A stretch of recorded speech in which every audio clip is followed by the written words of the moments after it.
Welcome to Experiential's Classroom's first video review of a game called DEFCON by Inversion Software, which is a global nuclear war simulation game. So let's take a look at the game overview and then whether it's worthy or not to use in a classroom setting. And we begin. So it does kind of have a futuristic look to it, which I think is very nice. It's very crisp, very clean, and I think, you know, the map is laid out very well. We can see all the cities of the United States, Latin America, South America, Africa, Europe, Asia. Everything's laid out. Cities in the right places with the right names with relative population size. So when we get to the actual impact of nuclear war, you can see the cities getting hit and the amount of people that will die in each city. However, before we actually get to war, we have to set up our map. To do that, as we're representing the North American Alliance, we first have to set up our radar stations throughout our map, set up our missile silos, set up our air bases, and set up our fleets of ships in our water. Now this game is very, very strategy heavy, and it takes a very long time to get good at the strategy of ship movement, missile launching, missile defense, and aircraft movement. I'm not going to dive into that because I don't think, honestly, the amount of time spent to learn all that is valuable for students. I think it takes too much time, and you also don't get as much as I think you should out of spending that time on this game.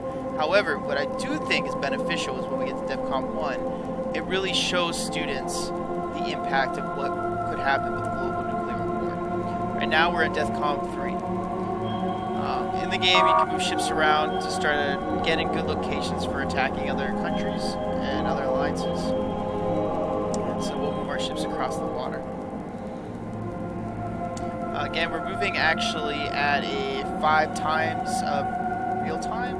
This is actually how slow the game actually goes at level 1. But I recommend just increasing it to level 20 to get the game moving. We haven't actually used our fighter planes yet, but that's in DEFCON 3. We can actually have our fighter planes patrolling off the coast to make sure everything's alright.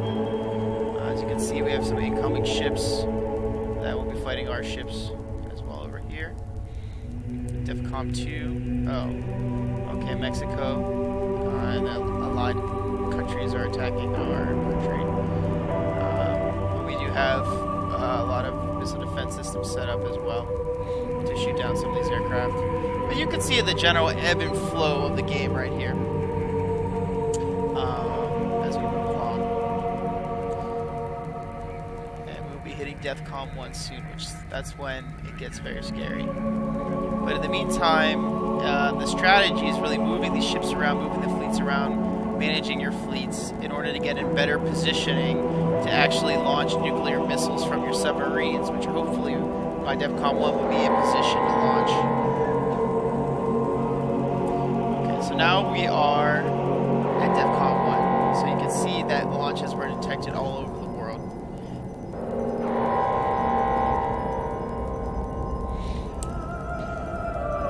Let's actually launch some of our nuclear missiles at a foreign country. So let's bomb London. So we have to switch our missile silos to actually shoot missiles. And we'll aim all of them at London just to give you a sense of the impact of this game. And maybe Paris as well. So we will bomb London and Paris in our nuclear war. Again, is it realistic that, we're bombing, what have traditionally been our allied countries in Europe? No. This is a simulation. You can align with Europe if you actually wanted through this alliance menu. However, that is completely up to the student. Some of our cities have been hit. Looks like Washington, D.C., we've already lost 5 million people to nuclear weapons. Let's see if we land a hit on London. Oh, wow. Yeah, so I think this is pretty amazing, this impact. I mean, you can see, when it's 2.4 million in Paris, we had 8 million killed already in London, up to 4.9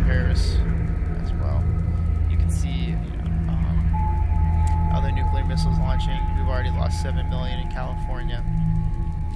So I think, you know, especially because students can play against each other in this game, and they can actually launch the missiles, they can see the impact that they're having on the world, and the impact of nuclear destruction that could have on a global scale. And that kind of moment where you sit back and say, oh my gosh, I can't believe that could actually happen, that this could actually break out. And, you know, as a society, as a world, you know, we're still just one step away from this happening at any moment. And it's our responsibility to prevent nuclear war from happening. And I hope students realize that after a discussion with this game. But this is just a general overview of the game. The winning team, there is a winner and a loser. The winner is the person that has the least amount of destruction to their own country while destroying other places throughout the globe. The blue team's winning right now. We actually did pretty bad, but that's not the real point of the game. The real point in a classroom would just to show the destruction that could happen with nuclear war. Thanks a lot for tuning in, and we hope to see you again soon.